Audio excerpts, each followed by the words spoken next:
places to go, people to see, whoa. President Lyndon B. Johnson, we're not worried about him, we're not worried about any of that. There's only one place that all these roads lead to, and that's June 9, Decatur, at the Civic Center. That's Harker Dirge, that's Christian Rose. That's my first shot at a championship in a really long time. That's what it's all about. Hopefully I won't have to redo all that.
Yeah, I don't have anything to butterfly. I'm just gonna pat it down, let me know how bad it hurts. I'm just make sure there's nothing else flat underneath.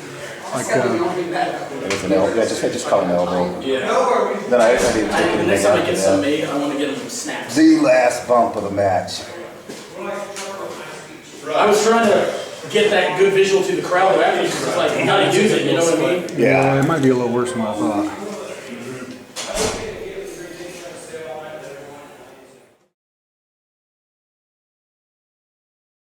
It all began when I was 19 years old. I'd been working out for a few years, I'd saved up all my money, and I figured I'm as ready now as I'm ever going to be for pro wrestling school. So I loaded up the car and moved from Illinois down to Gulf Breeze, Florida, which is where Skull Crushers School of Professional Wrestling was located, and Skull Crushers was owned and operated by the legendary Adrian Street.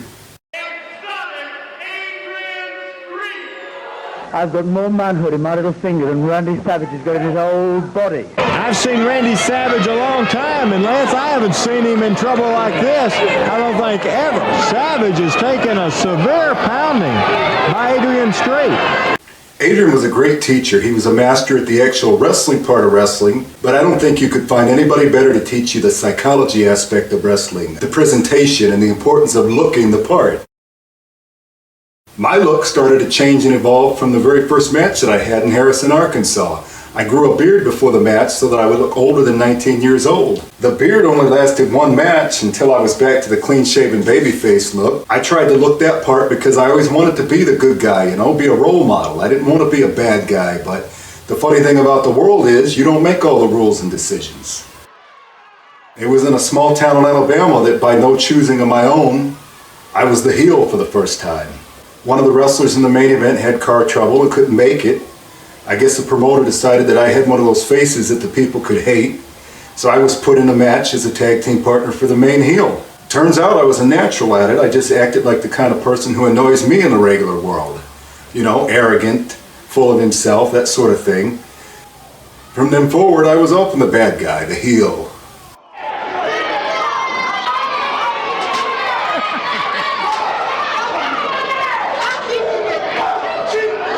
Eventually, though, it was time to take what I'd learned in the southern United States and move back up to the good old Midwestern United States, where I had another change of look. This time I was blonde.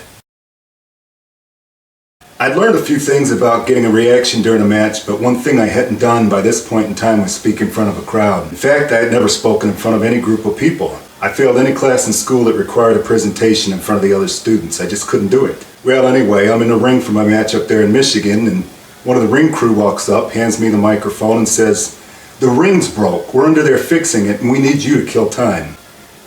I wasn't prepared, but it's sink or swim, right? I put the microphone up to my mouth and these words just started coming out of nowhere. I'm not bragging when I say this, but I took to public speaking like a duck takes to water. In fact, you could even say that the crowd showed their appreciation for my efforts in their own special way that night. My speaking ability was actually one of the skills that helped me get more recognition going forward. In fact, several years into it, and with another change of appearance, I had acquired enough experience that promoters considered me trustworthy and dependable enough to put in a ring with their top talent. In fact, there was a point in time where I was wrestling with legends and top stars several times a month as either an opponent or a tag team partner.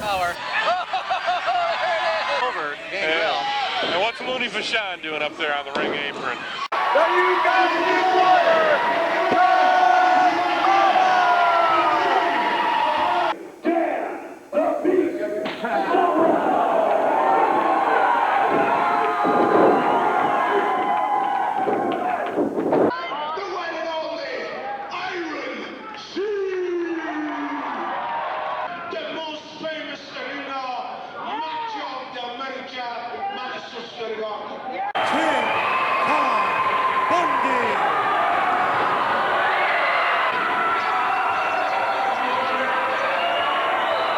Face gremlin himself, Rick Steiner.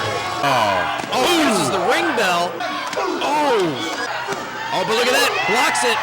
Coming back with a few right hands of his own. Those closed fists from Rick. No, this is not right. I was very blessed to have those opportunities, and I didn't take any of it for granted, but eventually things started to level off, and a lot of other guys were doing the same sort of thing that I was doing, and I just wasn't feeling like I was standing out or unique enough. I wanted to be more creative and do something different, so this time I wanted to take everything I had done up to this point, throw it out, and create something completely different. In order to have the heroic dragon slayer that people can cheer for, you need to have the biggest, baddest dragon imaginable. So my new plan was to take being bad to a new level. And I was probably watching too many horror movies at the time, but I started thinking, what's more evil than the dark side, right? Nothing. Harker Dirge breaks all the rules! On the ropes, referee ordering the break. I feel like hurting somebody.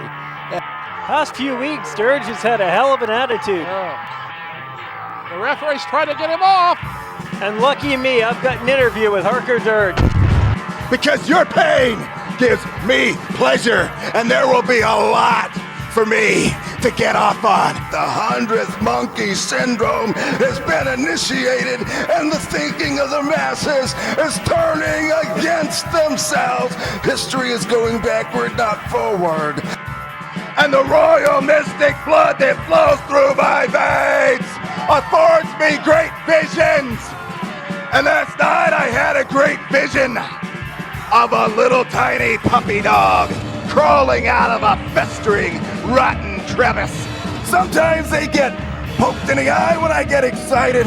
Sometimes we wrap things around their throat and choke them. Sometimes we just ram it right down their throat. I want you to remember.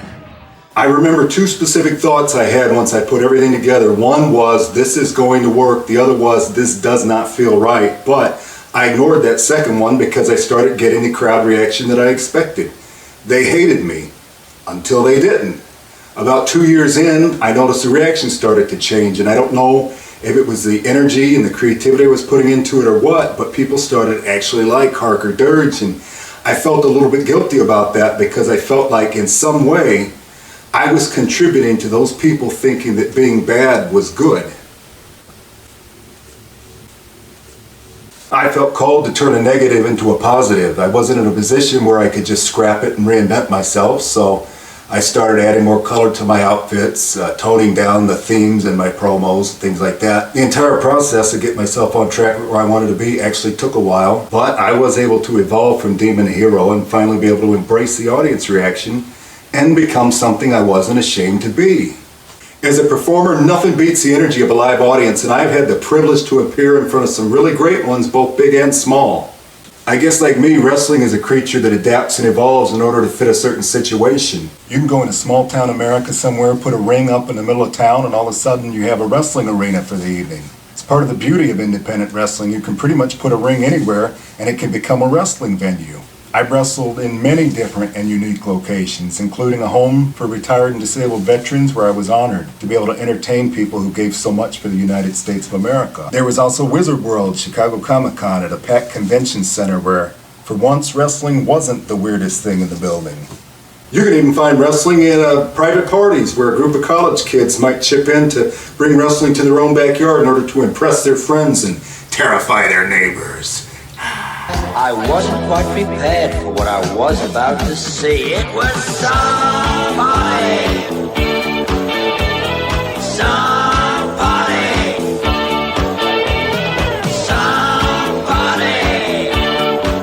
Last night. I don't think Giant Baba ever wrestled in a show like this. No matter what, I've always tried to learn something from every unique and different situation because they all build to whatever comes next. One of the most important things I learned along the way, you can't give energy to negative thoughts or the dark side of things because it will eat you up. If that voice inside you tells you that something doesn't feel right, listen to it. Thank God I started listening. Since then, I haven't always gotten what I wanted, but I got what I needed. I've been able to entertain some people and hopefully inspire some to be more confident and creative. I've been blessed to work with some really good people who often put up with me when they weren't sure where I was going. Then again, how can you know where somebody's going if you don't know where they've been? And how many people ever take the time to find that out?